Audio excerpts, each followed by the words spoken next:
Bom, vamos lá então. Estamos ao vivo agora. Eu quero cumprimentar todos os participantes, os telespectadores que estão nos assistindo, os empresários. Quero cumprimentar o professor Marçal Justem Filho, cumprimentar o doutor Jacimar Dalcamini, que é nosso vice-presidente para assuntos jurídicos, cumprimentar o doutor Juliano Costa Couto, que é o advogado que é parceiro da nossa federação. E, sem mais delongas, eu quero passar a palavra para o nosso mestre. Eu, como sou um aprendiz ainda do meio de licitações públicas, que todo dia a gente está aprendendo, né, professor? Mas eu, desde quando fiz direito, nas aulas sobre direito administrativo, licitações, etc., sempre vinha o professor Marçal lá, em nome dos professores que citavam ele. Então, é uma honra para nós ter assim essa oportunidade de ouvi-lo.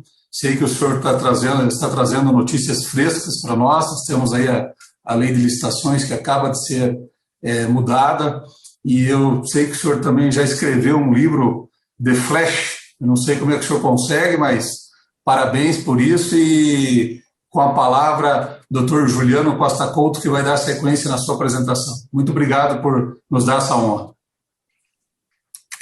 Bom dia a todos e todas, bom dia, presidente Jefferson Nazário, bom dia, vice-presidente Jacimar Dalcamini. Com muita honra e alegria, e aproveito a oportunidade para parabenizar, Jefferson, a sua gestão que é plural, que é inclusiva, que é republicana e que é também moderna. E com essa visão, com essa ação, você trouxe aqui hoje para nos brindar com seu conhecimento consagrado, professor Marçal Justem Filho. Marçal é mestre e doutor em Direito Público pela PUC de São Paulo, professor titular da Faculdade de Direito da Universidade Federal do Paraná por 20 anos, de 86 a 2006, e ele tem, por óbvio, um reconhecimento internacional. Ele é Visiting Fellow no Instituto Universitário Europeu da Itália e Research Scholar na Yale Law School, consagrada Faculdade de Direito dos Estados Unidos. Além disso, é um advogado, talentoso representante da minha categoria, da qual temos muito orgulho de tê-lo como inscrito, árbitro, parecerista e professor atualmente do IDP, e, se não me engano, até morador de Brasília. Talvez ele possa nos esclarecer isso. Professor Marçal, seja muito bem-vindo, vai nos alegrar essa sexta-feira. Estou certo de que todos sairemos daqui hoje melhor do que entramos. E as perguntas podem ser enviadas via Zap e chat para os nossos canais de comunicação, e serão feitas ao professor Marçal ao final de sua apresentação.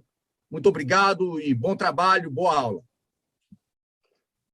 Bom dia, é uma grande satisfação participar do evento. Agradeço a Fenavice na pessoa do seu presidente, Dr. Jefferson Nazário. Agradeço a participação de todos e as gentis palavras do meu caro amigo Juliano Costa Couto. Presto minhas homenagens ao Dr. Jacimar Dalcamini e a todos os integrantes da categoria e a todos os que ouvem este evento, participam deste evento. E, primeiro, confirmar que eu sou morador de Brasília já há alguns anos. Eu optei por morar em Brasília e tem sido uma experiência muito interessante, muito recompensadora. Eu gosto muito de Brasília. E vamos falar da Lei 14.183, de 1º de abril de 2021, e é um tema que está em todas as manifestações jurídicas mais recentes, é um tema da atualidade, mas é também, justamente por isso, um tema sobre o qual nós estamos aprendendo.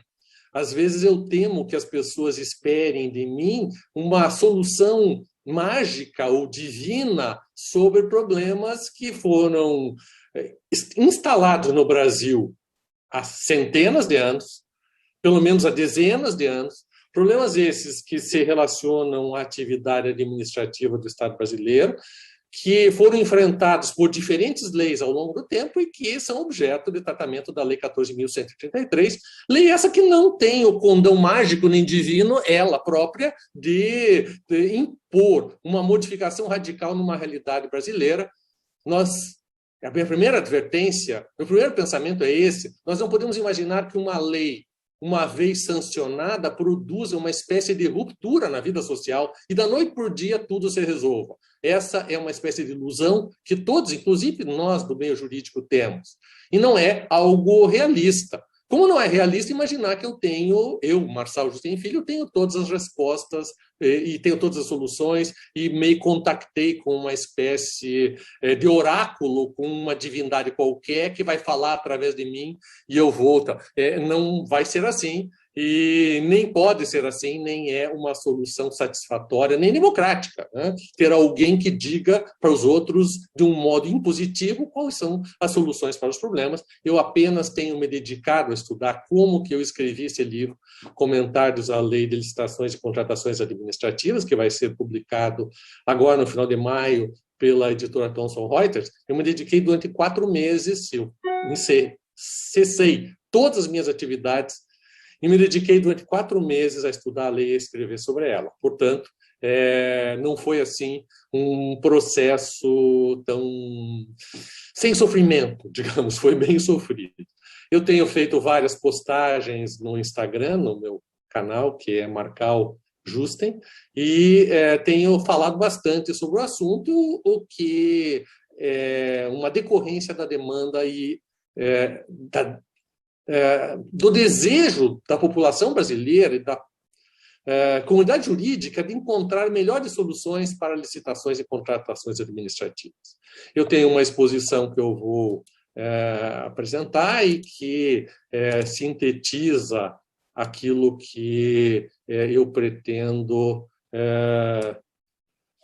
falar. Basicamente, eu pretendo falar sobre contratos administrativos hoje e não tanto sobre licitação, já que, para os fins específicos, a questão da licitação não apresenta tamanha relevância. Eu suponho que a minha apresentação está aparecendo para todos e vamos lá.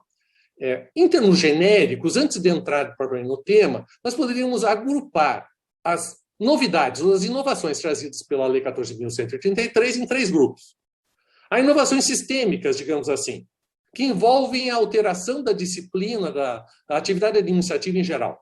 Significa que a Lei 14.133 não trata apenas e exclusivamente de licitação e contratos administrativos. Ela vai muito mais além ao pretender impor um ambiente de integridade e de governança destinado a combater desvios tradicionais no Brasil, sejam eles relacionados à corrupção, sejam eles relacionados à falta de planejamento e execução inadequada de planejamento. Há inovações específicas quanto às contratações propriamente ditas e há inovações quanto à licitação. Rapidamente, as inovações sistêmicas, o que eu poderia falar? O primeiro é a deslegalização. Ou seja, a Lei 14.133 não tem a perspectiva de concentrar de um modo exclusivo a disciplina de licitações e contratações administrativas. Ela remete a regulamentos. Existem mais de 45 previsões de regulamentos no âmbito da Lei 14.133. Grande parte do tema será objeto de disciplina por regulamento, por instrução normativa e por edital. E pelo contrato. A ideia é uma implantação de um ambiente de integridade com práticas de governança pública que já eram exigidas do setor privado. Quem está trabalhando com contratação administrativa sabe que a lei anticorrupção impõe práticas muito severas para a iniciativa privada. Essas práticas foram consagradas e incorporadas no âmbito da atividade administrativa. Há uma exigência de governança pública com as chamadas linhas de defesa da integridade da atividade administrativa, de tal modo que todo agente público que tiver participação, conhecimento, relativamente a alguma atividade licitatória ou contratual, passa a ter o dever de atuar na preservação da integridade, da seriedade e da adequação das atividades. A previsão da responsabilização da autoridade superior. Se a autoridade superior não implantar um ambiente de integridade, dando oportunidade a desvios, ela responde pessoalmente por isso, com uma responsabilidade objetiva. Não existe mais, na sistemática da lei, o argumento de eu não sabia o que estava acontecendo. A autoridade superior não pode dar oportunidade a que o seu subordinado pratique atos de desvio. E, portanto, ela responde junto com o subordinado, caso isso aconteça. Há uma consagração de um processo eletrônico a lei incorporou as inovações tecnológicas, toda a sistemática de licitação e contratação e execução de contratos se subordina aos mecanismos tecnológicos mais modernos. O processo licitatório passa a ser eletrônico, preferencialmente. Todas as atividades, contratação, vai se fazer contrato por via eletrônica, vai se executar o contrato e seu controle e gestão se fará por via eletrônica. Há uma disciplina muito intensa quanto ao planejamento, que envolve implicações, inclusive no tocante à centralização e digitalização das informações. A lei incorpora a ideia de que a tecnologia permite planejamento, mas permite também compartilhamento de informações, permite que os diferentes agentes tenham ciência em tempo real de tudo que está acontecendo e que todas essas informações sejam concentradas basicamente num super, hiper extraordinário portal chamado Portal Nacional de Contratações Públicas.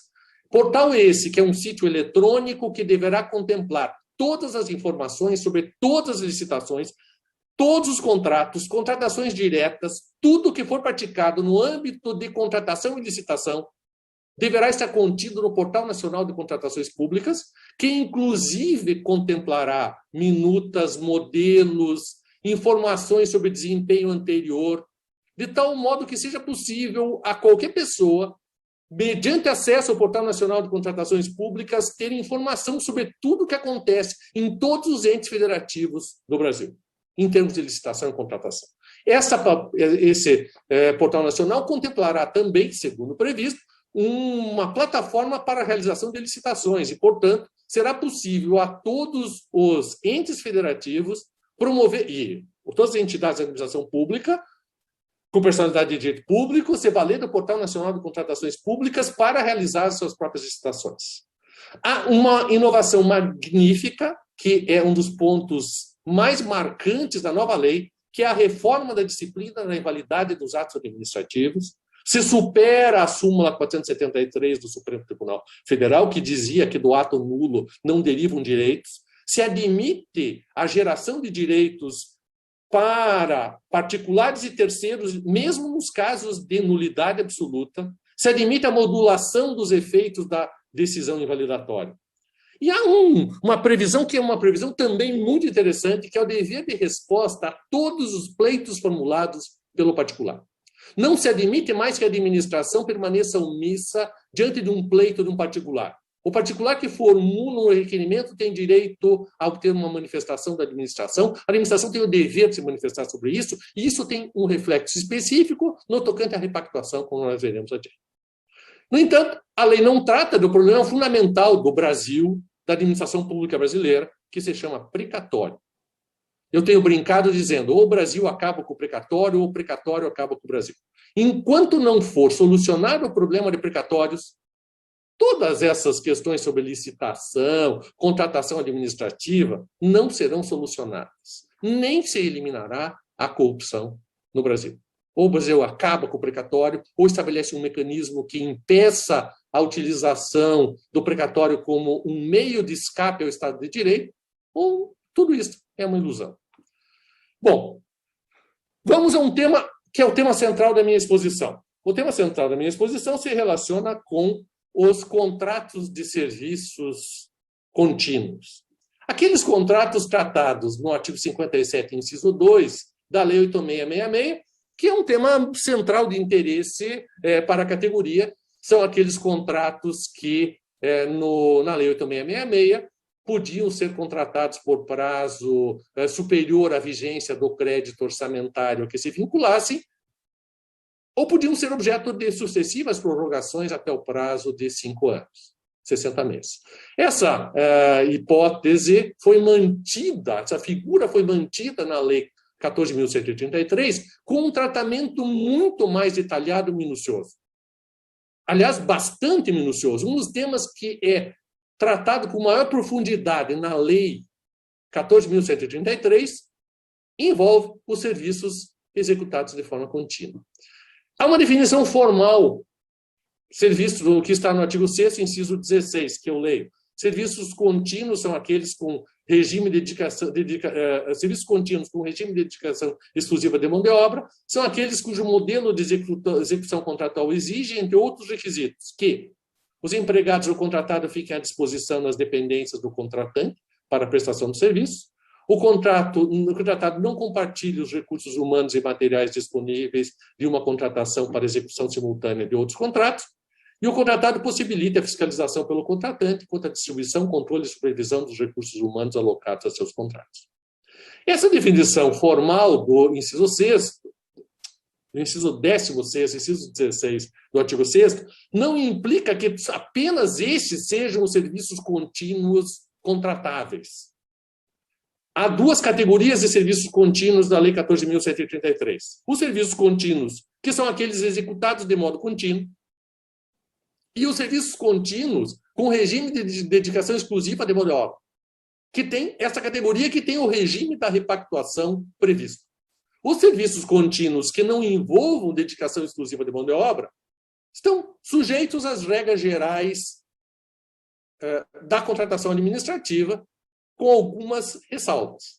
Esses serviços contínuos com regime de dedicação exclusiva de mão de obra, eles são objeto da previsão da repactuação. Pelo menos formalmente a repactuação tem a ver com esta figura. Nós voltaremos ao tema. O que eu gostaria de, antes de passar à frente, é destacar que a lei em nenhum momento subordinou o enquadramento de um contrato nessa categoria à exigência da relevância, importância, essencialidade do serviço. Essa é uma questão relevante porque a Instrução Normativa número 5 de 2017, que disciplinava o assunto no âmbito do Poder Executivo Federal, ela impunha como requisito para o enquadramento no regime do artigo 57.2 da Lei 8.666 a existência de um serviço essencial para a atividade administrativa. E esse requisito não constava na lei anterior, não consta na lei atual, é um requisito que não integra a concepção jurídica do Instituto. E por quê? Porque não tem nada a ver o serviço executado de forma contínua com o serviço essencial. São duas figuras distintas. Há alguns serviços executados de forma contínua que são essenciais, se eles pararem para a atividade administrativa. Tem outros que não são. Eventualmente, você pode imaginar um serviço de copeiragem para fornecer água e cafezinho, que por mais relevante que o seja, não é, obviamente, um serviço essencial para a administração pública. E é um serviço a ser executado de forma contínua que pode ser contratado sob esse regime. Uma das questões fundamentais é o prazo de vigência desses serviços, desses contratos, que era o tema do artigo 57.2 da Lei 8.666. Como fica a questão do prazo de vigência na Lei 14.133? Antes de avante, eu diria, olha, um dos grandes problemas na interpretação da Lei 14.133 é que parece que o legislador colocou tudo assim. Tem um aparelho que é para lavar vegetal. Vocês já viram, que você põe o vegetal dentro, põe água, aperta e ele fica girando e joga tudo para o lado. Parece que fizeram isso com a Lei 14.133. Ou seja, você tem que encontrar os pedaços da disciplina normativa, essa é uma das críticas à Lei 14.133, em diferentes dispositivos. Não tem um dispositivo específico, único, que trata o assunto. É um dispositivo, um pedacinho da disciplina está no artigo 6º, outro pedacinho no artigo 20, outro pedacinho no artigo 50, para você compor o regime jurídico dentro da própria Lei 14.133, você precisa compor, somar, identificar e somar tudo isso. Prazo de vigência, então. Existe uma regra geral no artigo 105. A duração dos contratos regidos por essa lei será prevista em edital.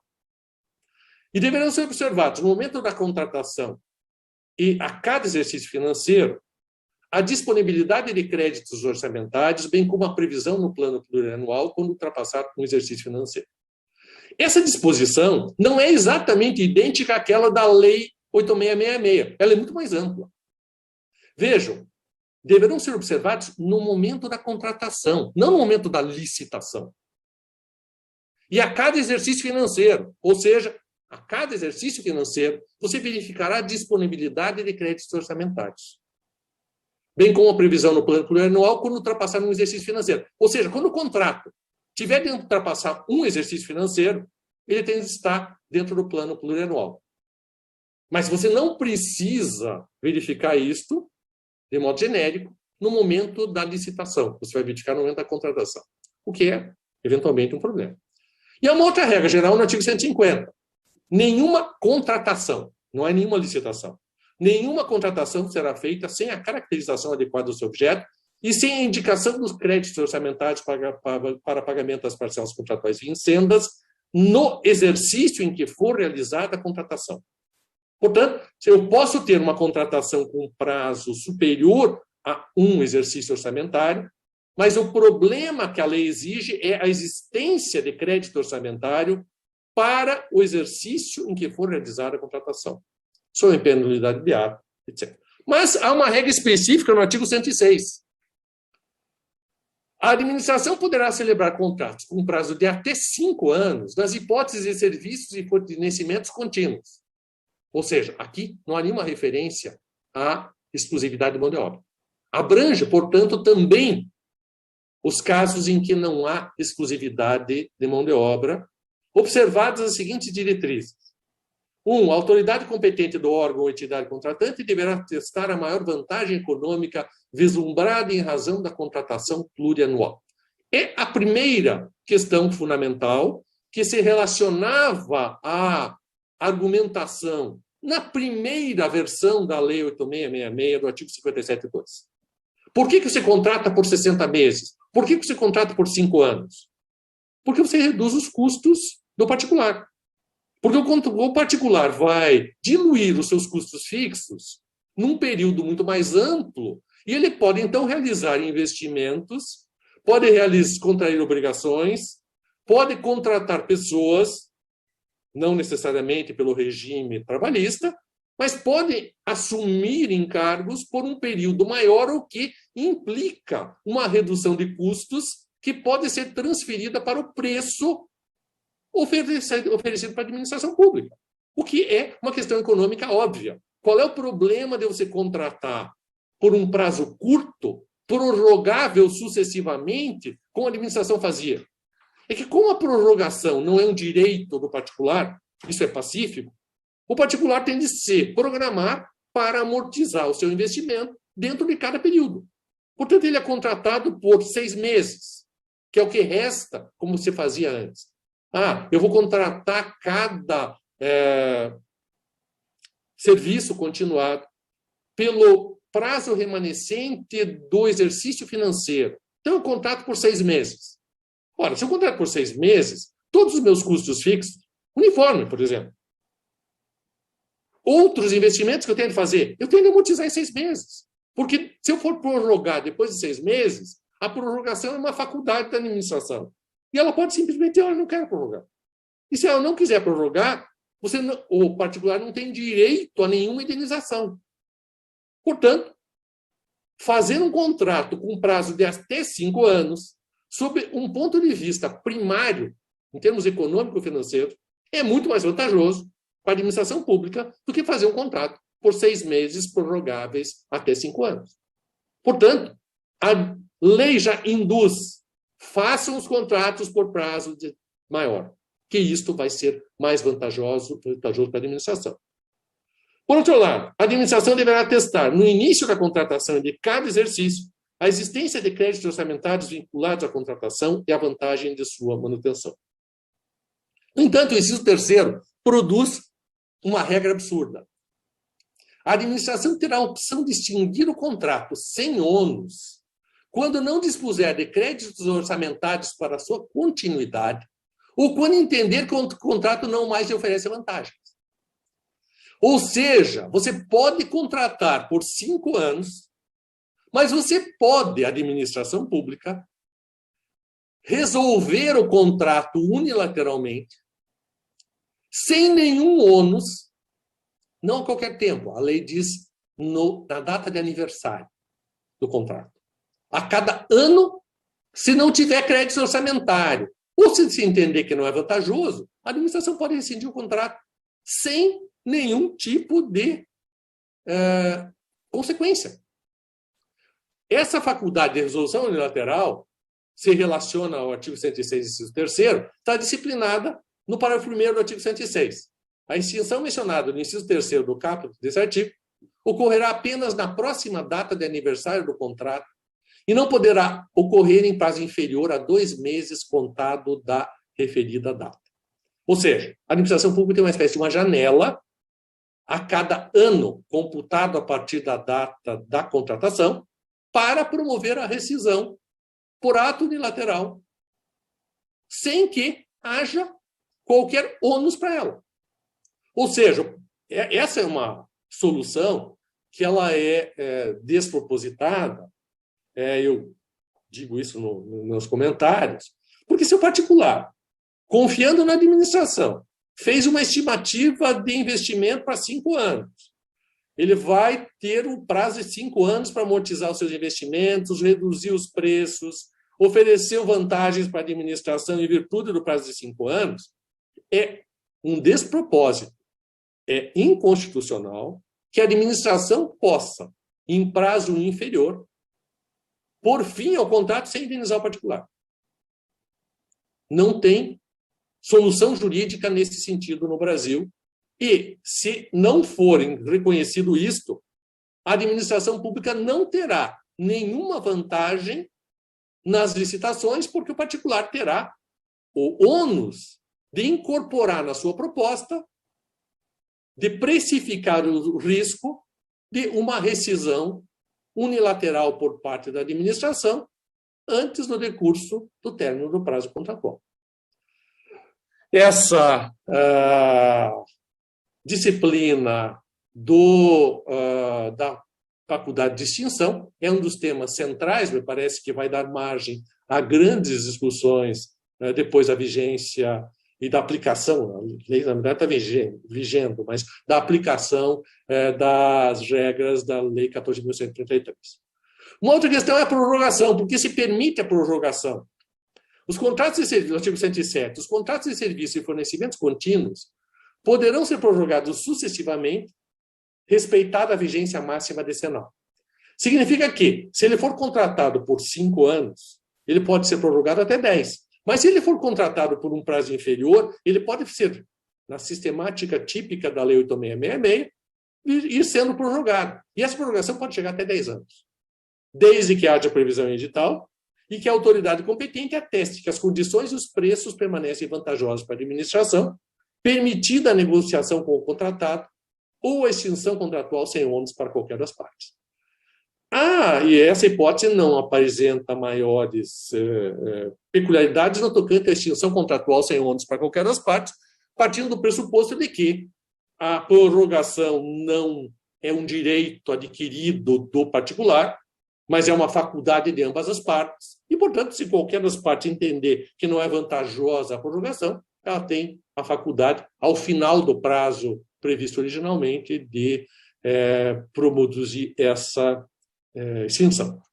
A negociação com o contratado significa a possibilidade da alteração das condições previstas no edital originalmente, o que envolve já uma nova concepção de vinculação ao edital, ou seja, admite-se a negociação para alterar as condições originalmente previstas.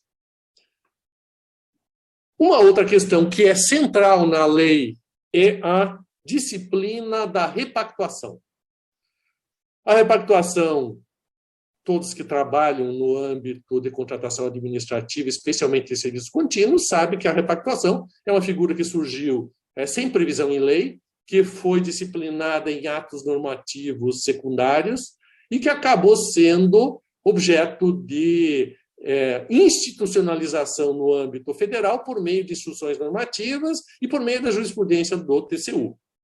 A repactuação foi tratada de um modo formal por parte da Lei 14.133, que tem uma grande pluralidade de dispositivos sobre o tema.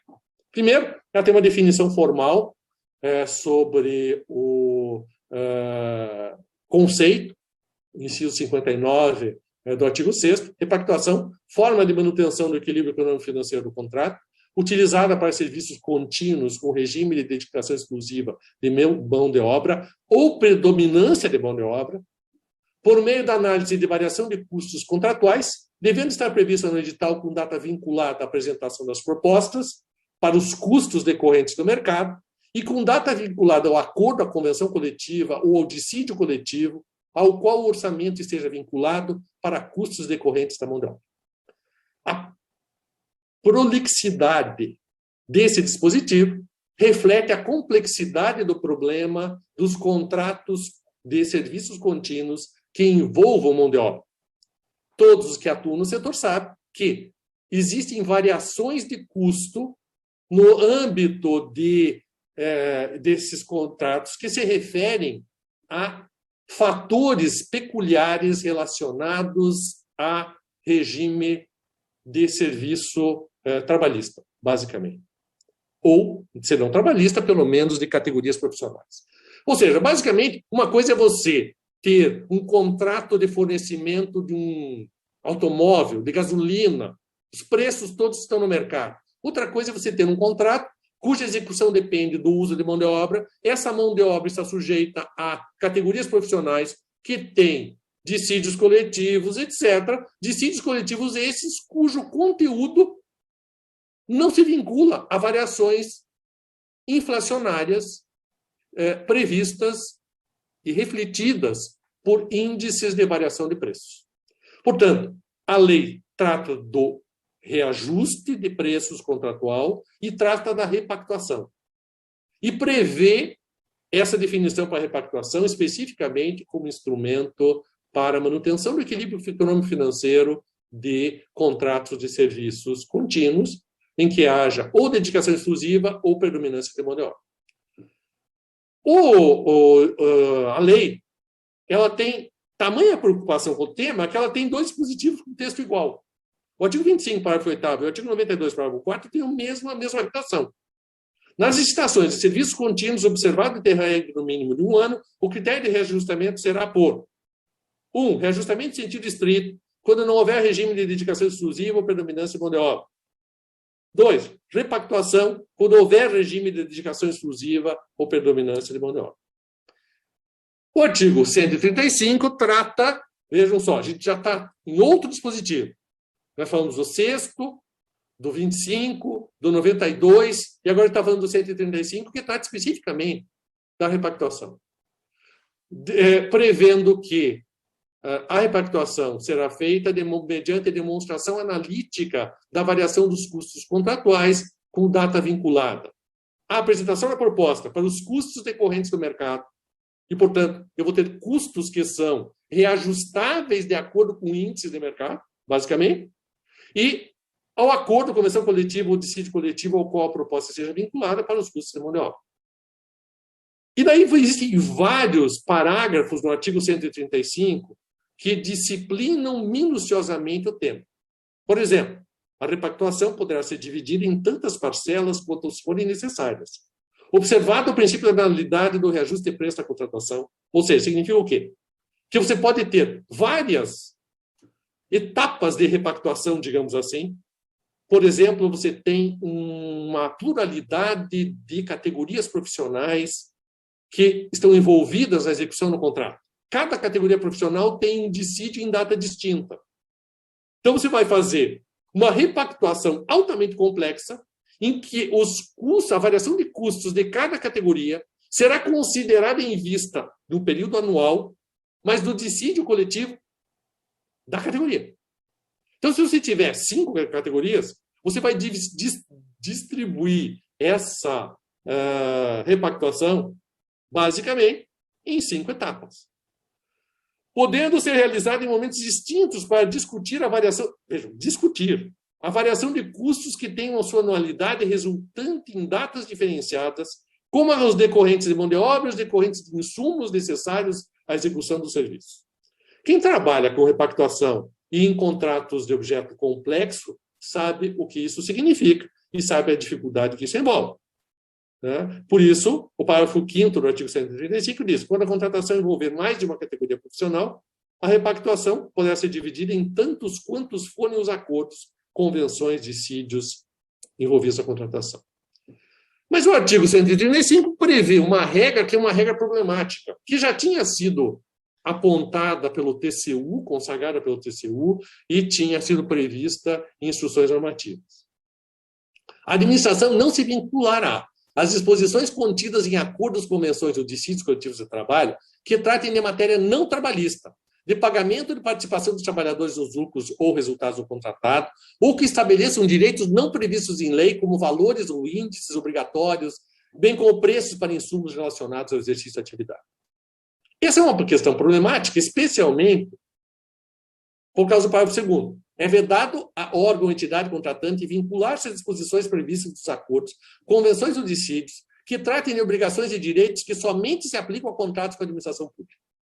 Essa é uma temática que tinha surgido no passado, era, em muitos casos, a autonomia para a produção de dissídios coletivos conduzia à introdução de regras específicas para trabalhadores que prestassem serviços relacionados à administração pública. E daí, então, se dizia, se o sujeito for empregado de uma empresa contratada pela administração pública, ele vai ter tais ou quais direitos, que não são extensíveis aos empregados de empresas que não sejam contratadas da administração pública. Qual era a situação prevista como decorrente disso? Havia um repasse para a administração pública de encargos, às vezes significativos, que não existiam para os demais empregados do setor privado. A jurisprudência do TCU já apontava isso como uma reprovação, e se diz, olha, em última análise, o que está se dizendo aqui é o seguinte: essas regras são proibidas. E cabe à categoria profissional empregadora ficar atenta para isso, porque se porventura for aprovado no acordo dissídio trabalhista um encargo que se enquadre dentro dessas categorias, ele não pode ser repassado pela administração pública. Não vai ser aceito na repactuação. Vai ter de ser arcado isoladamente pela empresa que presta serviços à administração pública. Essa é uma questão problemática, porque a margem de oposição, discordância da empresa privada relativamente a dissídios coletivos ela é limitada. Eventualmente, vai se impor uma obrigação, e essa obrigação, instituída numa convenção de dissídio coletivo, se refere, por exemplo, à matéria não trabalhista. É usual que isso aconteça. E isso não pode ser repassado para a administração pública na repactuação. Nós temos aí um problema bastante relevante do ponto de vista jurídico, que tem a ver com a dissociação entre as disciplinas das contratações administrativas e da disciplina do direito coletivo do trabalho. O processamento da repactuação. Há uma exigência de requerimento dos interessados. Essa é uma questão peculiar, porque o reajuste, propriamente dito, o reajuste de preço, aquele vinculado à variação de um índice de apuração de inflação, esse reajuste deve ser concedido de ofício por parte da administração. Não a repactuação. O interessado tem de formular um requerimento com uma demonstração analítica da variação de custos, com a comprovação daquilo que houve de alteração no tocante à formação de custos, etc. E há um dispositivo que é muito salutar na lei, que obriga a fixação de um prazo para a administração responder ao pedido de repactuação de preços. Essa é uma questão muito marcante, porque era tradicional, na vigência da Lei 8666, que o particular pleiteasse a repactuação, apresentasse o seu cálculo e a administração se fizesse de omissa. E simplesmente convocasse o particular para assinar a renovação, a prorrogação contratual, sem se manifestar sobre o pedido, remetendo as partes para discutir o assunto na sequência. E isso, em tese, não pode mais acontecer. Em tese, por quê? Porque na lei não se admite mais isso. O parágrafo 6º do artigo 92 diz: nos contratos para serviços contínuos, com regime de dedicação exclusiva ou com predominância de mão de obra, o prazo para a resposta ao pedido de repactuação será preferencialmente de 1 mês, contado da data do fornecimento da documentação. Ou seja, a administração pública tem de colocar no contrato o prazo. E o prazo, preferencialmente, é de 1 mês. Preferencialmente significa que não é obrigatoriamente. É verdade. Mas a administração pública tem de colocar o prazo, é obrigatório colocar o prazo, e ela, não, obviamente, não vai poder colocar que o prazo dela é de 180 dias, 360 dias.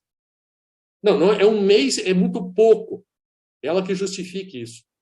Há uma exigência muito intensa de motivação, de justificação das decisões adotadas pela administração. Se no edital constar um prazo absurdo, esse prazo é inválido. Viola a proporcionalidade. Eu tenho de ter aqui a proporcionalidade e necessidade na acepção de fixação de um prazo que seja o mínimo possível. E há o problema da preclusão, que era um problema sério, que decorria da orientação do TCU que tinha sido incorporada na Instrução Normativa número 5 de 2017, que dizia que, se não houvesse solicitação da repactuação, ou se não fosse comprovada a variação de preços, ou se fosse pura e simplesmente prorrogar o contrato pelo valor original, ocorreria a preclusão do direito de obter a repactuação ou o acréscimo ou a variação. Essa preclusão significaria, de acordo com a teoria adotada pelo TCU, uma incompatibilidade lógica entre a conduta de assinar um termo de prorrogação e o pleito de alterar o valor até então cobrado. O TCU dizia, se você, particular, assinou um termo mantendo o valor anterior, significa que isso é incompatível com a pretensão de obter um acréscimo, porque você, em tese, não teve nenhum tipo de acréscimo dos seus custos. Essa tese é uma tese extremamente frágil do ponto de vista jurídico, mas o TCU aplicava e a Instrução Normativa 5/2017 consagrou-a. Essa situação não tem uma resposta precisa e exata no âmbito da Lei 14.133. Não existe uma previsão expressa de preclusão relativamente à repactuação. No entanto, é necessária, para que a repactuação aconteça, a manifestação formal do particular pedindo a repactuação e demonstrando, a lei exige, de modo analítico a variação dos seus custos. Portanto, não vai acontecer a repactuação se o particular não a provocar. E para provocá-la, ele tem de apresentar os comprovantes com a demonstração analítica.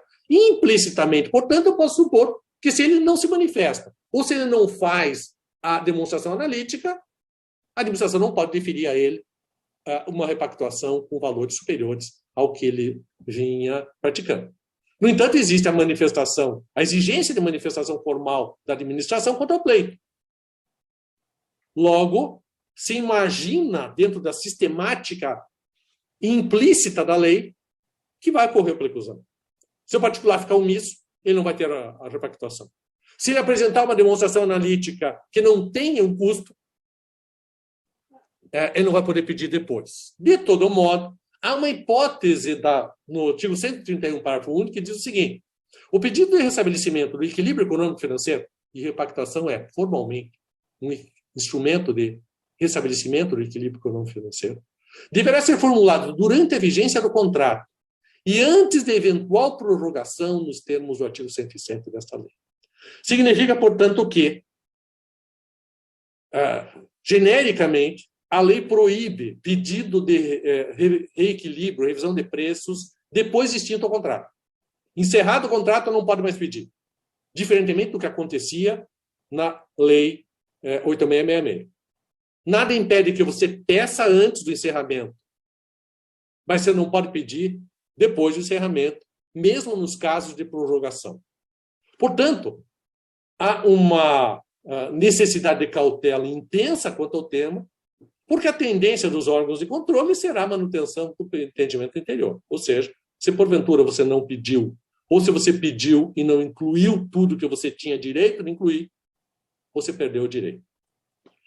Há uma outra figura, e eu me encaminho para o término já, há uma outra figura que é o contrato de fornecimento e de prestação de serviço associado.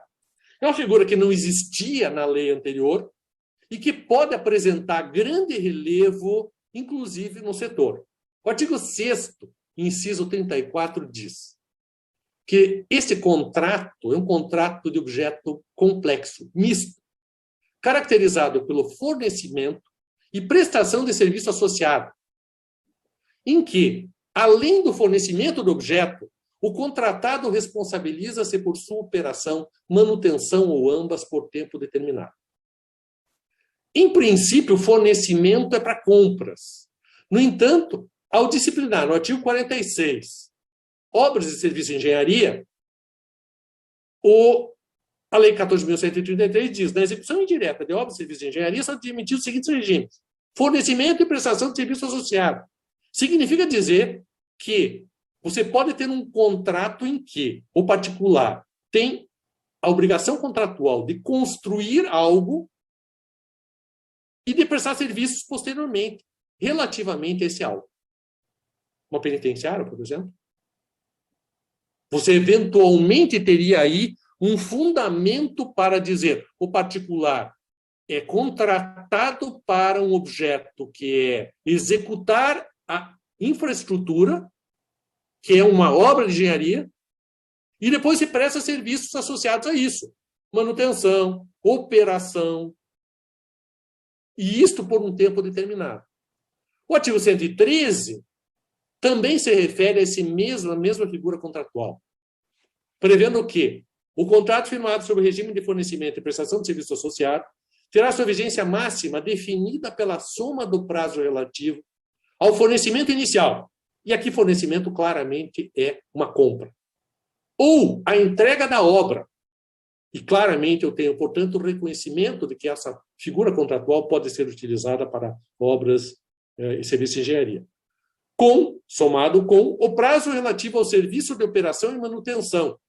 Este limitado a 5 anos, contados da data do recebimento do objeto inicial, autorizada a prorrogação na forma do artigo 107 desta lei, que a gente já viu que prevê um prazo de 10 anos. Portanto, eu tenho aqui uma figura contratual que é instituída pela Lei 14.133 e que não tinha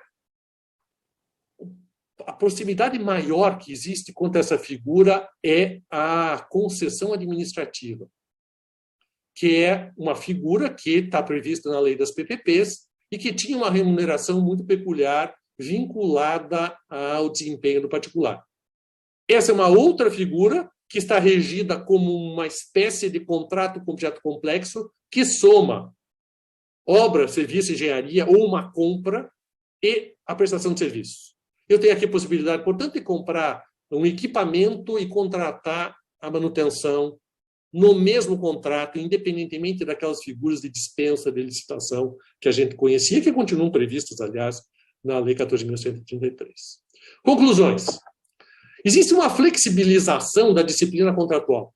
A Lei 14.133 é muito mais singela, muito menos exaustiva no tocante à disciplina da contratação administrativa.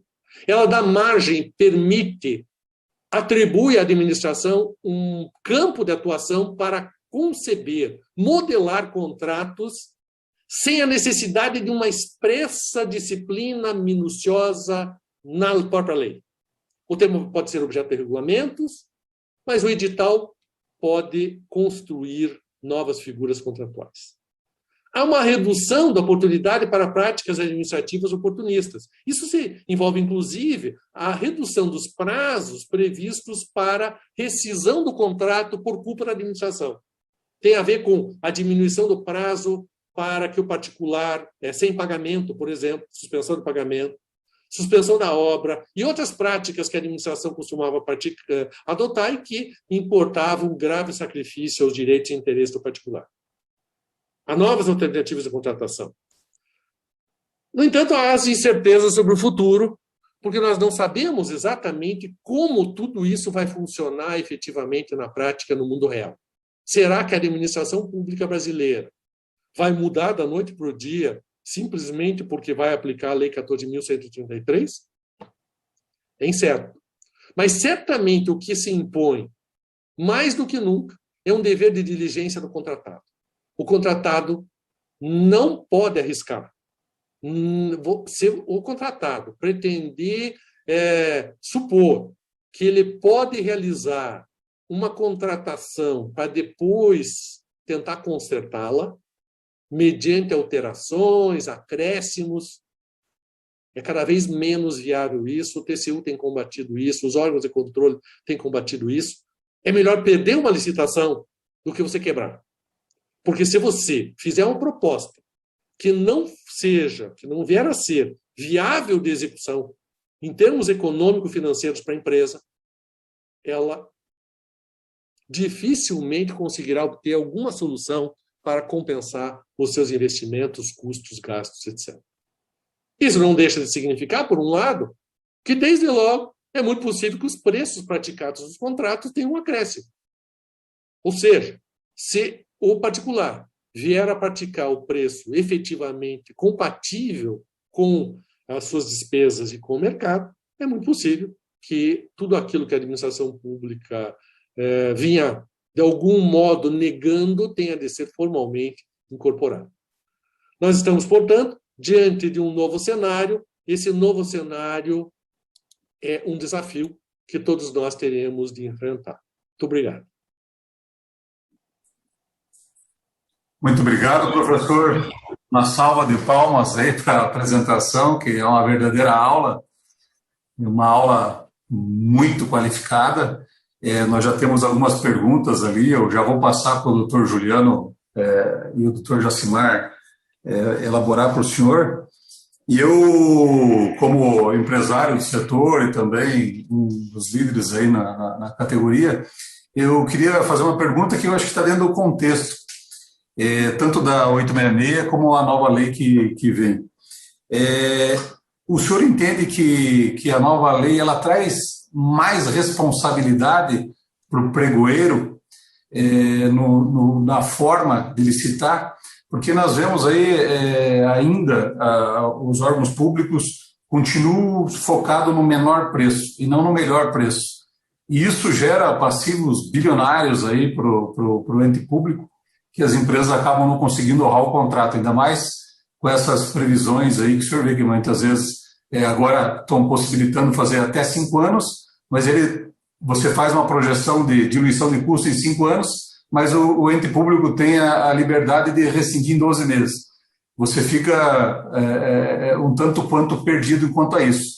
Mas, talvez, no edital que venha a ser elaborado, tenha uma previsão um pouco mais segura para quem for propor um serviço para o órgão público. Mas, primeiro, com relação aos pregoeiros, o senhor entende que eles terão mais responsabilidade com a nova lei ou as responsabilidades continuam as mesmas da 866?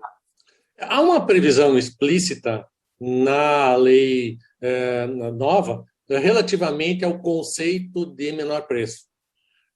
O conceito de menor preço passou a ser qualificado como o menor desembolso para a administração pública, com a exigência da inclusão no âmbito da avaliação do menor preço de todos os custos que a administração possa ter. Não que isso não estivesse previsto, fosse já um dever no âmbito da Lei 8666. A Lei 8666 não negava isso, nem a Lei do Pregão negava isso.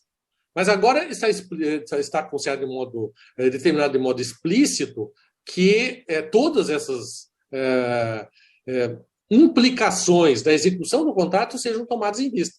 E, portanto, não é possível que o pregoeiro ignore as insuficiências, digamos assim, da proposta ou deixe de tomar em mente todas as despesas que são relacionadas e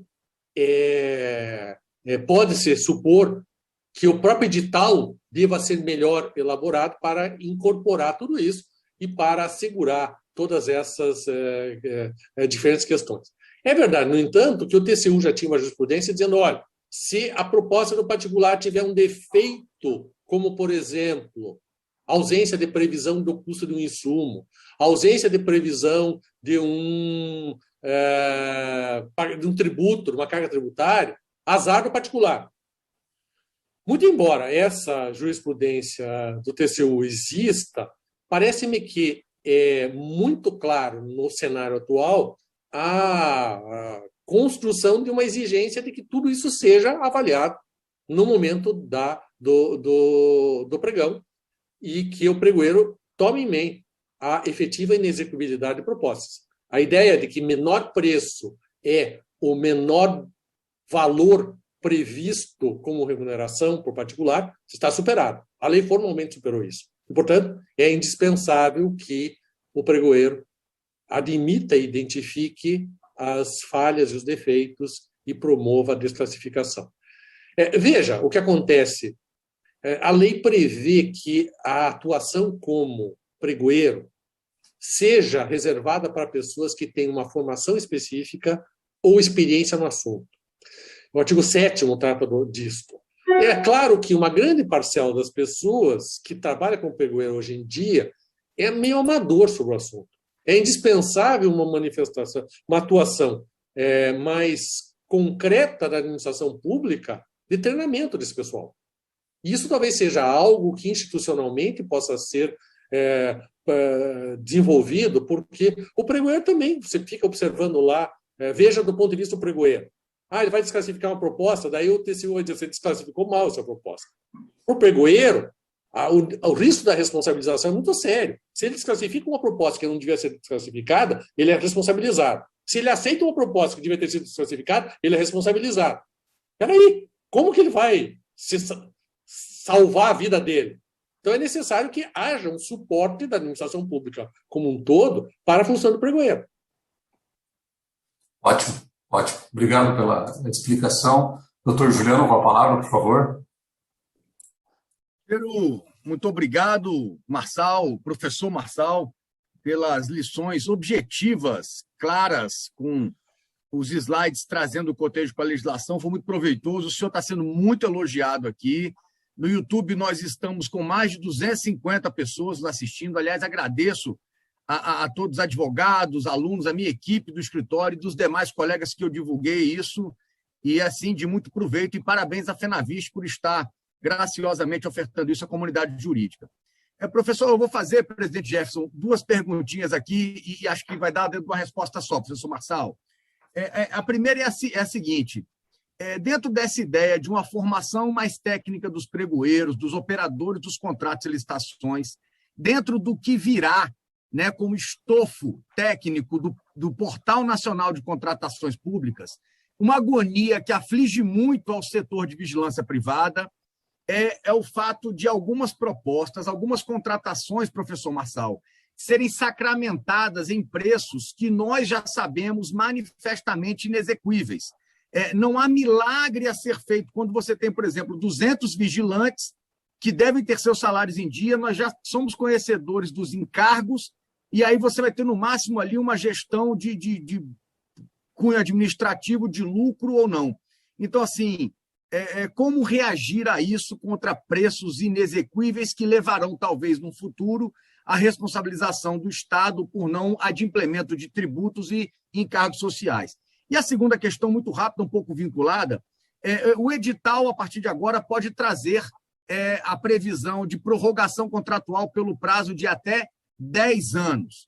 Ao mesmo tempo, vimos, o senhor colocou muito bem, que o artigo 106, na parte final, pode ensejar a rescisão da contratação quando a administração dizer, olha, isso não é mais lucrativo. Eu lhe pergunto, a empresa poderá judicializar contra este ato, demonstrando que a proposta na qual ele está operando ainda é a mais vantajosa para a administração? Espero não ter feito uma pergunta muito complicada, mas Vossa Excelência, com a inteligência e o preparo que tem, saberá descortinar. Existem outras perguntas aqui dos ouvintes e eu vou, acho que, bater uma bola aí com o presidente Jefferson e Jacimar na sequência. Muito obrigado. Espero ter me feito claro. Perfeito.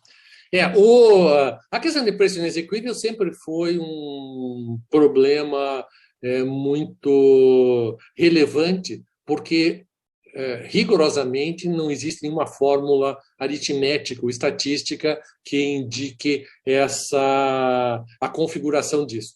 Mas o que existe, talvez essa seja uma necessidade, é a administração incorporar o reconhecimento de que uma proposta de valor irrisório não é necessariamente a melhor.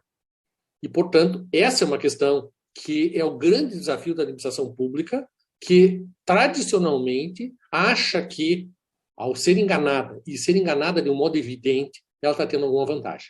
E, portanto, me parece que não existe faculdade de administração pública, autonomia, competência discricionária, para aceitar uma proposta que não tenha um valor suficiente para a cobertura dos custos.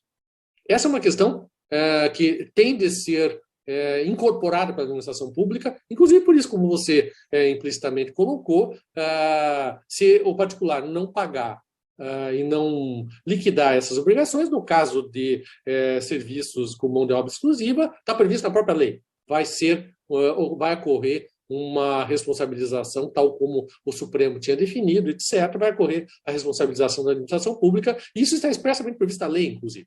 Então, a lei prevê isso, prevê mecanismos para combater isso. Não fala explicitamente da desclassificação da proposta por inexequibilidade, mas implicitamente a questão é levantada. Se, porventura, a administração tem que tomar toda a cautela relativamente à liquidação das obrigações trabalhistas, é evidente que, se a proposta não for suficiente, para isso tem que ser desclassificado. Não tem outra alternativa. E, portanto, eu acho que a sistemática da lei autoriza, de um modo intenso,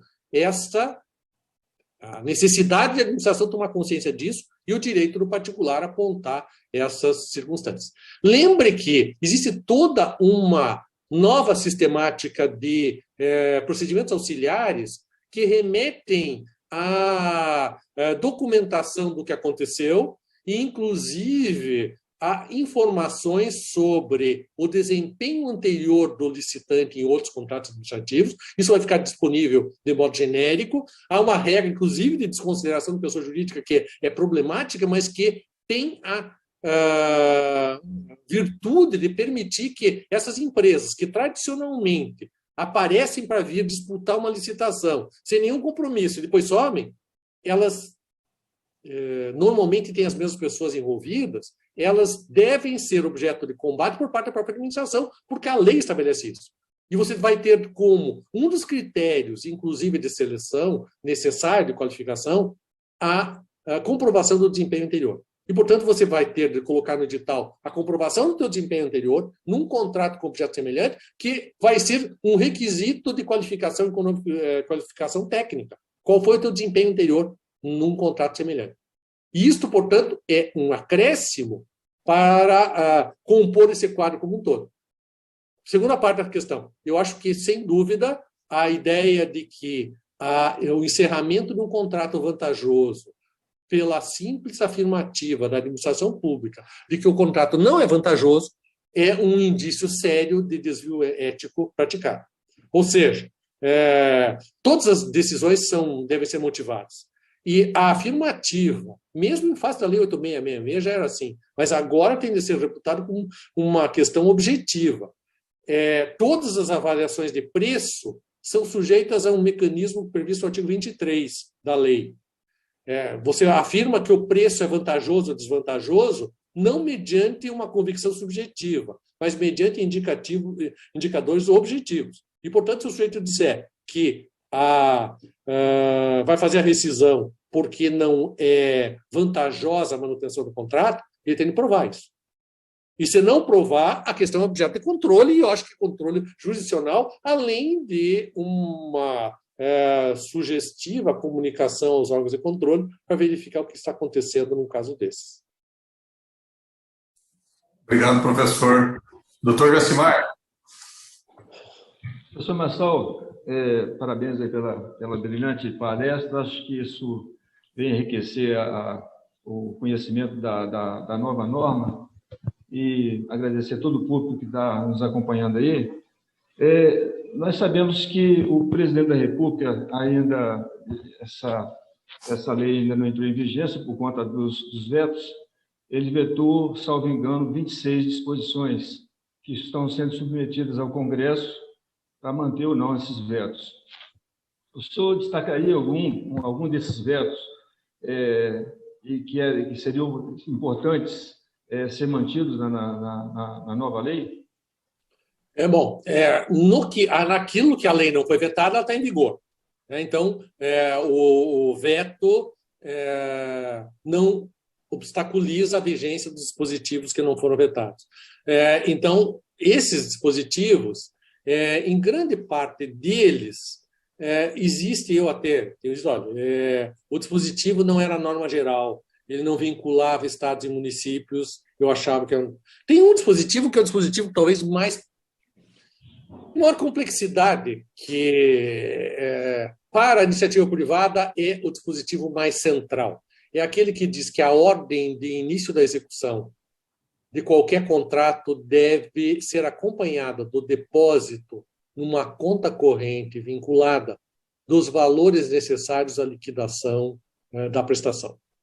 Esse é um dispositivo que, do ponto de vista do particular, se destinava a uma garantia da viabilidade e da certeza do pagamento.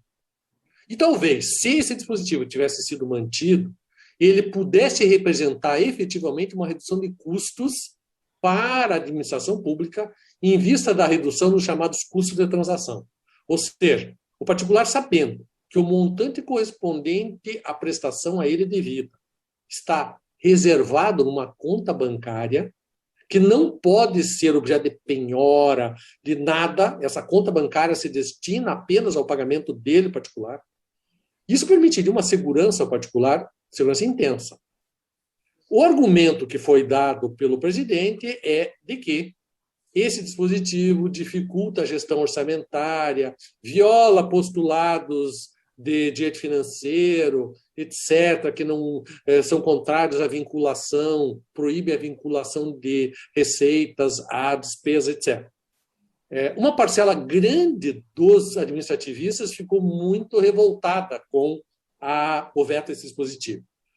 Rigorosamente, no entanto, a gente sabe que esse dispositivo talvez levasse à paralisia da administração pública tal como ela é conhecida hoje, porque dependeria da existência prévia dos recursos para a execução, o início da execução de qualquer contrato.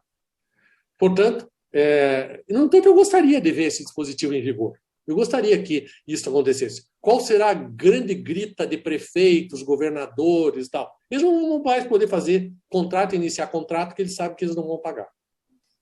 Aquela história, olha, vamos executar uma obra, rodovia aqui. Começa a execução. Começa a execução, daí na primeira medição já não paga porque não tem reverba. Daí fica isso parado, etc. e tal. Qual seria a solução?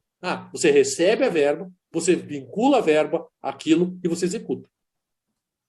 Esse seria um dispositivo que eu acho que todos nós gostaríamos de ter como vigente, porque ele evita esse descalabro prático que existe na vida brasileira, que é você iniciar um contrato e não pagar por ele. A administração pública brasileira faz isso e, de fato, é algo muito sério.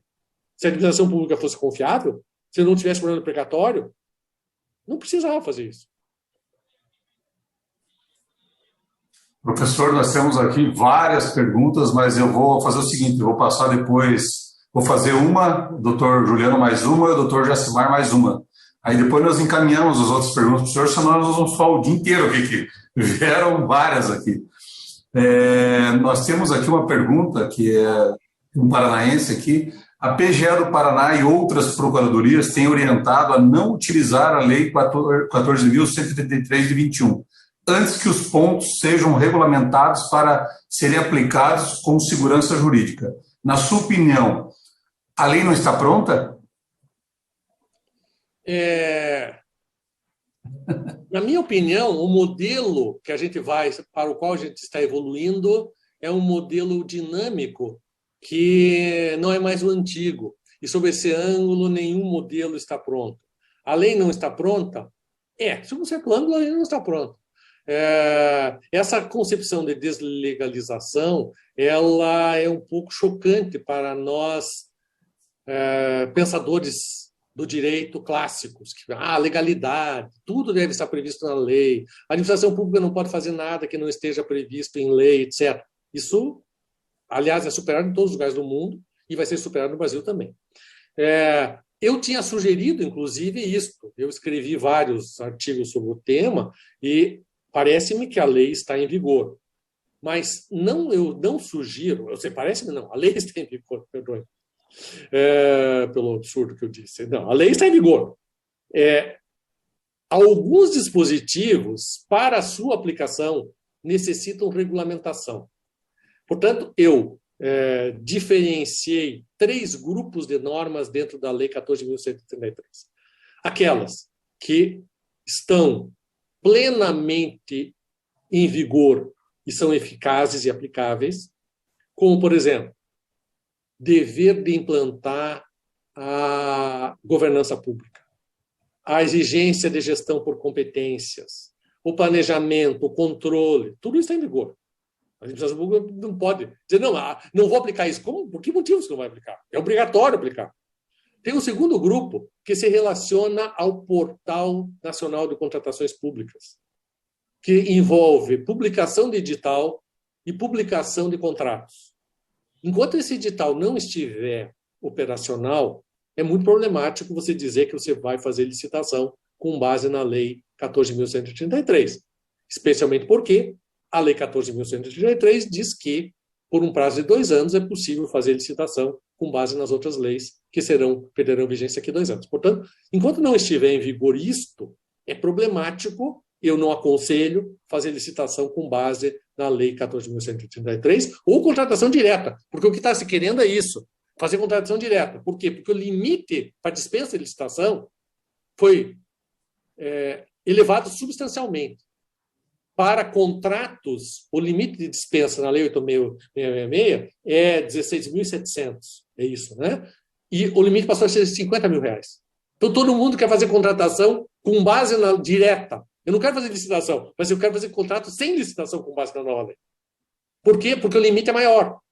Só que para condição de eficácia do contrato, com base na Lei 14.133, é a publicação do seu extrato no Portal Nacional de Contratações Públicas, que não funciona. Portanto, como que você vai fazer o contrato? E como você vai dar eficácia ao contrato se você não pode publicar no local que a lei diz que é obrigatório publicar? Portanto, eu acho que é um obstáculo muito grande e é uma temeridade você dizer, não, mas enquanto não funciona o portal, eu me valho dos instrumentos jurídicos disponíveis na lei anterior, que são publicados no Diário Oficial. Bom, não está previsto na Lei 14.133 publicação no Diário Oficial. Aliás, o dispositivo que previa isso foi vetado pelo presidente da República. Portanto, eu digo, a terceira, ou seja, tem os dispositivos que são vigentes e plenamente aplicáveis. Há os dispositivos que são vigentes, mas não são aplicáveis por um obstáculo material, que é a falta de operacionalidade do portal. E existem dispositivos que são vigentes, mas que não são aplicáveis porque necessitam de regulamentação. O próprio pregão previsto na Lei 14.183, ele não é o mesmo pregão previsto na Lei 10.520, tem várias distinções. E você precisaria, portanto, de um novo regulamento. Alguns têm dito, olha, não se aplica o regulamento antigo e muda aquilo que você tiver de mudar. Cada pessoa, cada pregoeiro vai fazer isso? Você vai fazer um pregão aqui, nesse órgão, ele vai dizer, olha, eu acho que o procedimento é assim, mas esse dispositivo aqui é incompatível com a Lei 14.133, então eu vou aplicar só aquele.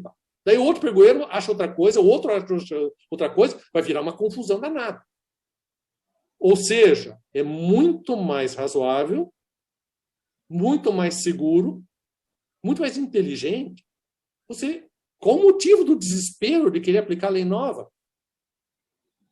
A gente viveu com todo esse regime por tanto tempo. Não, faltam 2 meses para sair o regulamento.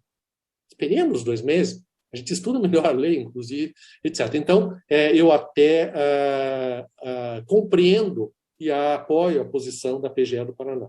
Não porque eu sou paranaense, mas simplesmente porque, casualmente ou circunstancialmente, coincidimos de opinião. Obrigado, doutor. Doutor Juliano? Eu acho que o professor Jacimar vai fazer uma pergunta agora aí, eu faço a próxima e talvez a derradeira. Acho que é isso. Bom, perfeito. Muito obrigado, presidente. Professor, Na nossa atividade de segurança privada, tem o emprego de mão de obra e está sob o abrigo do novo Estatuto da Segurança Privada que está no Senado para ser aprovado, um projeto de lei, e lá contempla também atividades de tecnologias, no abrigo da nova norma. E já é usual na nossa atividade ter a contratação de mão de obra com a tecnologia, como câmeras e outros equipamentos.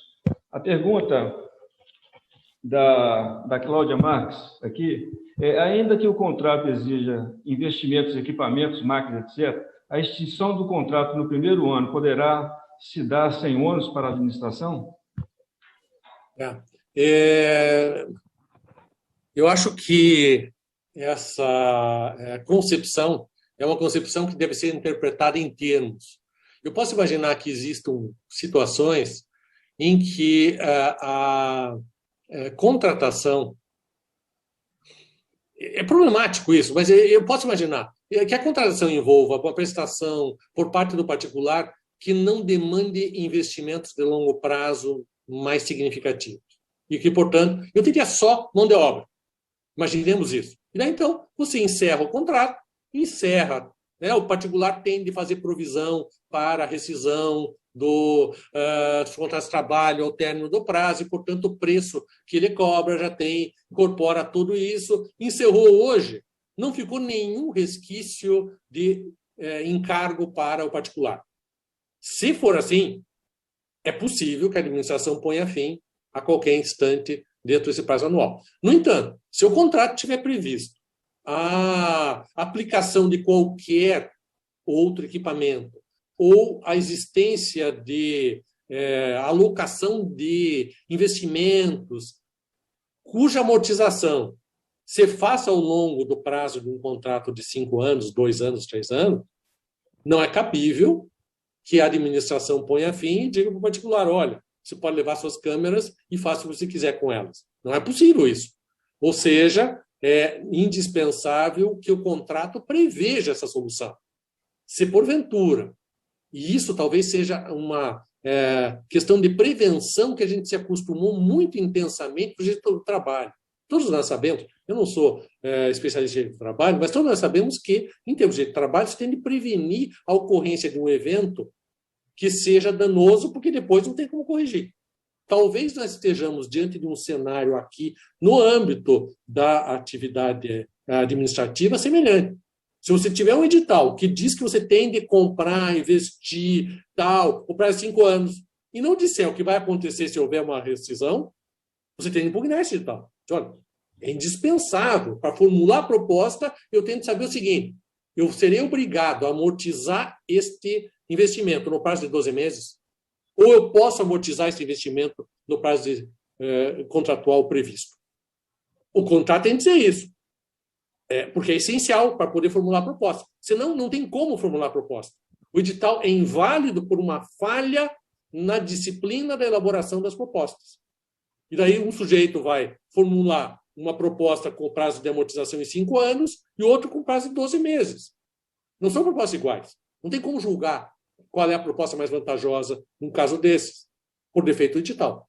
E, portanto, eu acho que nós temos de desafiar a administração cada vez que verificarmos uma falha dessa ordem e, vejam, essa sistemática de linhas de defesa criou para os advogados públicos uma posição muito interessante, porque eles passam a ter uma responsabilidade muito significativa, uma influência muito grande. E o risco de responsabilização do advogado público é gigantesco, porque ele passa a ser um controlador da legalidade de tudo que acontece dentro da licitação. E, portanto, se você formular uma impugnação, o advogado tem de ser ouvido. Se o advogado público não apontar esse defeito, ele vai responder junto.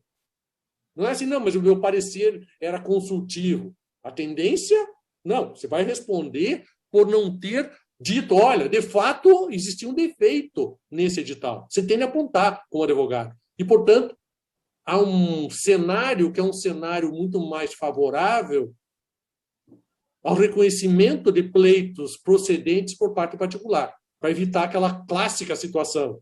Eu sou administrador e eu faço o que eu bem entendo. Isso não é possível mais no cenário democrático em que a gente vive e no cenário da Lei 14.133. Obrigado, professor. Doutor Juliano, por favor. Muito obrigado. Vamos ver aqui agora, eu espero não estar apertando o professor Marçal, mas para ele jogar a bola, para ele é igual jogar para Pelé, Romário, não tem confusão nenhuma. Professor Marçal, a gente tem tido uma preocupação e a gente tem analisado junto à FenaVist com preocupação o ponto que o senhor levantou acerca dos parágrafos do artigo 135, que dizem que a administração não se vinculará a disposições contidas em acordos, convenções ou dissídios de verbas não trabalhistas. Ok. O parágrafo fala claramente de repactuação. Perfeito. Algumas convenções coletivas na área de segurança privada, elas efetivamente trazem custos e ônus para o empresário, como às vezes um auxílio odontológico que ele é obrigado a dar ao vigilante e tal. Vamos lá, quando eu ganho a licitação com a proposta mais vantajosa, este valor estará embutido.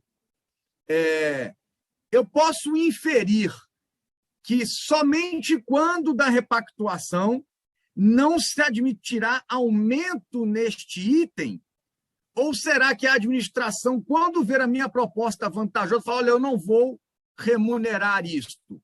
Eu espero, não sei se me fiz claro na pergunta, então é uma pergunta capciosa, porque a lei fala que a administração não se vinculará a ônus indevidos, mas eu posso vencer com a proposta mais onerosa já encampando isso. Estou me perguntando se eu cobrar isso vai ser ilegal e a administração um dia pode querer criar uma glosa, inclusive com efeitos pretéritos, ou se é só na repactuação que eu não vou poder contabilizar esse item. Muito obrigado, professor. Eu posso dar uma resposta assim, com uma certa tranquilidade, posso dar uma resposta com uma dimensão de prospecção relativamente ao Poder Judiciário e em relação ao TCU, daí então a gente fica numa situação, com todo respeito ao TCU, bastante complicada. Do ponto de vista de tranquilidade pessoal minha, é impossível uma lei pretender negar ao particular o repasse para o preço de todos os seus custos. Eu antigamente contava uma piada, que era a piada sobre a revogação da lei da gravidade. Todo mundo morria da risada, tal, né? Um município que tinha feito uma lei, tal, e daí ficava decretada a revogação da lei da gravidade. Daí a gente dizia, bom, a piada era assim, uma disputa no Câmara de Vereadores e alguém dizia, mas Vossa Excelência é um ignorante, tal coisa, porque nós podemos fazer uma lei aqui e somos autônomos. Daí outra pessoa diz, não, é que a lei da gravidade é uma lei federal, então a gente não pode revogar. Então, é mais ou menos isso que está se pretendendo fazer no âmbito da Lei 14.133, revogar as leis da economia. Você vai fazer uma proposta e daí você não pode incluir na proposta os seus custos. Então, o preço é um preço que não inclui os seus custos. Isso é um absurdo do ponto de vista econômico. Obviamente, o preço é formado por diversos fatores, alguns deles são variáveis, mas um dos elementos fundamentais é o custo direto e o custo indireto.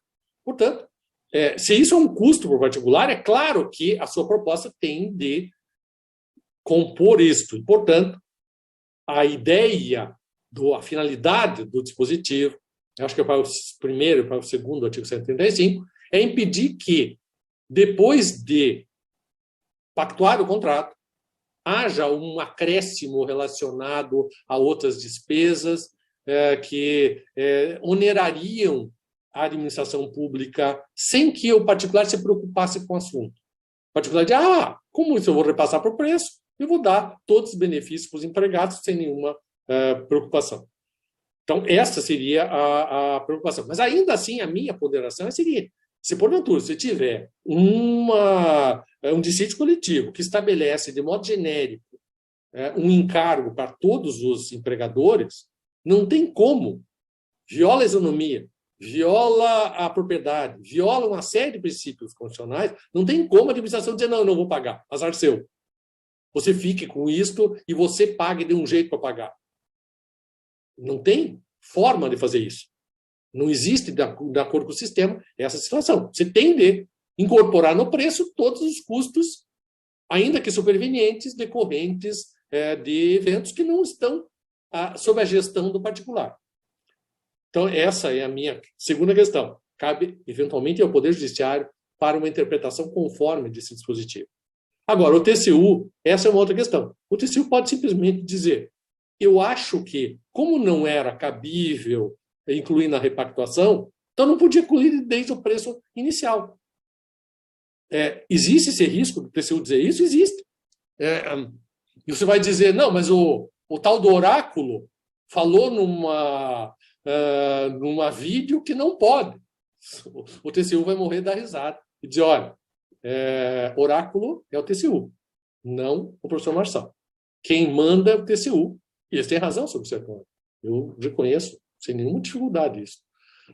Só que eu acho que, obviamente, está errada a interpretação. Não é aceitável que o particular formule uma proposta, a administração aceite essa proposta, contrata, executa e depois, com o efeito retroativo, diga não.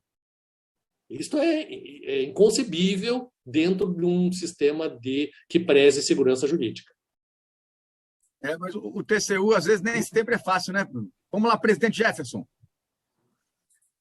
Para encerrar, professor Marçal, para a gente poder ir para as considerações finais, eu queria uma orientação sua de como que as entidades de classe podem contribuir ou colaborar para a construção dos dados para o Portal Nacional das Contratações. De que forma que nós podemos atuar? A pergunta é sobre a alimentação do portal ou sobre a construção do portal? Das duas formas.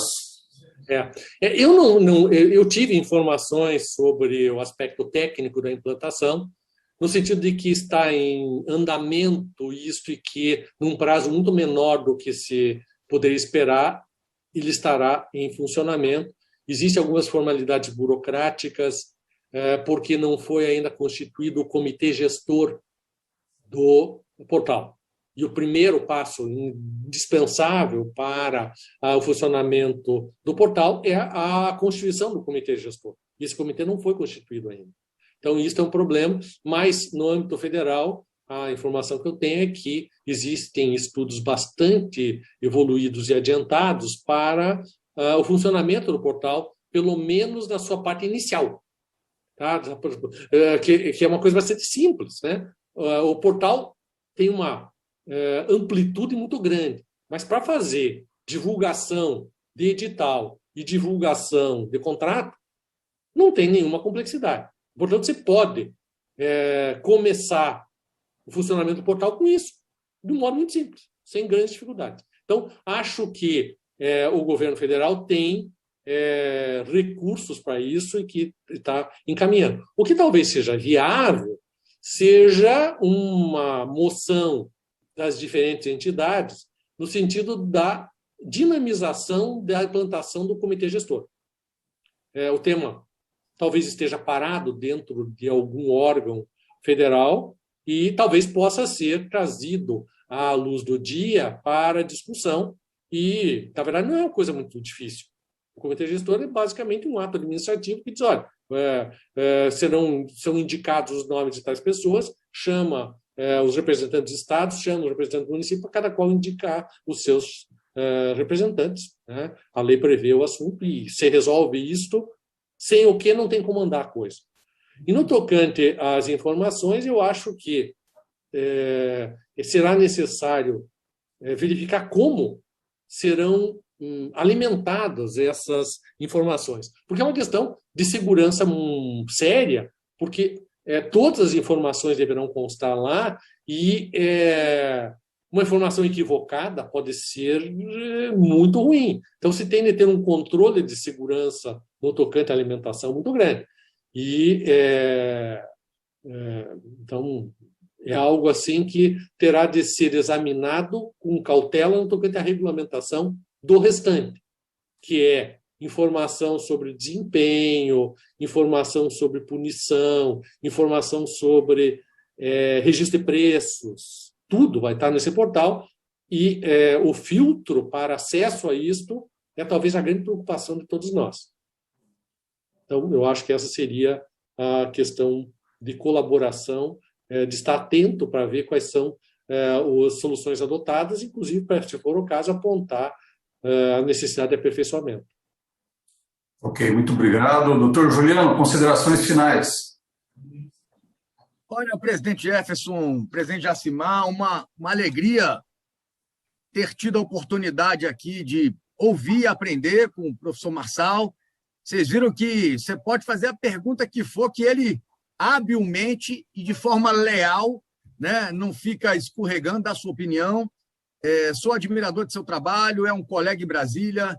Às vezes aqui tivemos a oportunidade de palestrar em conjunto. Pena que dessa forma agora virtual, que é possível hoje. Saudade, professor Marçal, de lhe dar um abraço e de aprender ainda mais contigo. Vamos manter contato. Com alegria a todos que estiveram aqui conosco para ouvir, né, essa grande autoridade em administração pública brasileira e que, digo mais o presidente Jefferson, a lei de licitação e a contratação, tal qual a 8666 veio há 30 anos atrás, ela não tem o condão de resolver tudo, até porque eu ainda tenho uma ponderação, sabe, professor Marçal? Eu acho que o Estado devia fazer uma lei de licitação só para obra de engenharia e separar os demais temas em outra norma, para não misturar os conceitos, mas foi de muito aprendizado a manhã de hoje. Presidente Jefferson, vamos seguir em frente, contem comigo e muito obrigado pela oportunidade. Obrigado, doutor. Doutor Jacimar, considerações finais. Professor Marçal, mais uma vez, assim, agradecer e parabenizar pela brilhante palestra. Nós sabemos que a lei, parte dela já está em vigência e que a gente tem um caminho aí para as interpretações. Nós vimos que no Código Civil nós tivemos um princípio consagrado lá e que eu acho que dá um norte para essas interpretações que estão difusas com relação à boa-fé das contratações. E eu espero que as interpretações, tanto do TCU como da própria Justiça, trilhem por esse caminho, de a gente prestigiar o princípio da boa-fé. Eu quero agradecer aqui a Federação pela ideia, pelo presidente estar conduzindo esse evento e pela ideia de trazê-lo aqui. Certamente, quando essa norma estiver mais decantada, a gente vai ter oportunidade de mais algumas vezes estarmos juntos aqui, para aprender mais um pouco. No mais, agradecer a todo o público que está conosco aí e agradecer o senhor de uma forma bem afetiva. Muito obrigado. Professor, antes de passar a palavra, eu quero agradecer a sua gentileza e carinho de nos atender e estar aí dando essa verdadeira aula para todos os brasileiros que estão tendo a oportunidade de assistir, vai multiplicar pelas redes sociais isso. E parabenizá-lo por ser um brasileiro tão inteligente, tão capaz, né, e que disponibiliza o seu tempo ao estudo e ao trabalho em prol não só do meio jurídico, mas da coletividade ainda, que são os empresários, os trabalhadores do meio, que se utilizam tanto dos seus ensinamentos. E eu, na sua fala, eu quero que o senhor coloque aí para nós, a partir de quando o livro vai estar disponível, né, e como nós podemos ter acesso a ele. Com a palavra e muito obrigado novamente. Bom, eu agradeço a oportunidade e acho que todos nós temos de colaborar, há um dever conjunto de colaboração de cidadania para o aperfeiçoamento da atividade administrativa do Estado, para evitar que os recursos públicos sejam desperdiçados de qualquer modo que você possa imaginar. E, portanto, todos nós estamos, acho que, irmanados nessa tarefa, nesse escopo. O meu livro deve estar disponível na eu ia dizer nas livrarias, é algo simbólico hoje em dia, né? Estará disponível efetivamente a partir do dia 28 de maio, é a promessa da editora Thomson Reuters, mas já está em venda antecipada. É possível aproveitar até uma oferta de venda que está disponível no site da Thomson Reuters. E, além disso, eu só queria complementar algo que o Dr. Jacimar destacou, que é a questão essencial da boa-fé. Sem uma boa-fé recíproca da administração pública e dos particulares, nós nunca vamos ter nenhuma atividade administrativa satisfatória do Estado brasileiro. Ou seja, se TCU, órgãos de controle, Poder Judiciário, partirem do pressuposto de que a administração pública está sempre certa e o particular está sempre errado, se o particular partir do ponto de vista de que, se ele não for esperto, ele não vai conseguir ter uma vantagem, nós nunca vamos chegar a lugar nenhum, nós estaremos destinados a um naufrágio coletivo. É necessário que o próprio Tribunal de Contas, com todo respeito, eu não vou ensinar para o Tribunal de Contas o que tem que fazer, mas é necessário que o Tribunal de Contas tome consciência de que a tutela aos interesses e direitos dos particulares faz parte da sua função. O TCU tem recusado isso, dizendo que quando o particular é lesado, ele que vai ao Poder Judiciário e não o TCU. Que o TCU não tem função de defesa dos direitos e interesses dos particulares. Eu acho um equívoco, eu acho que o TCU precisa, como órgão de controle, defender todos os interesses em jogo. E isto é um passo adiante no aperfeiçoamento da tarefa da administração pública. Espero que todos nós possamos, dentro de algum tempo, nos reunir de novo para discutir o que pode melhorar e não tentar evitar aquilo que esteja ruim. É isso. Obrigado pela oportunidade. Obrigado, então. Um abraço a todos e, em breve, espero que tenhamos a oportunidade de ouvi-lo novamente de forma presencial numa grande palestra em Brasília. Daí. Um abraço. Muito obrigado. Tchau. Abraço, professor. Abraço, presidente. Obrigado. Bom final de semana a todos. Cuidem-se. Tchau, tchau. Obrigado.